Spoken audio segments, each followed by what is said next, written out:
Конституцияи Ҷумҳурии Тоҷикистон моддаи 11.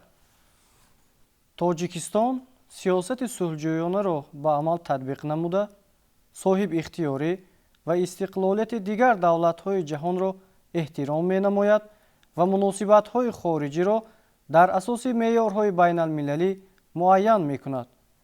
Ташвиқоти ҷанг манъ аст.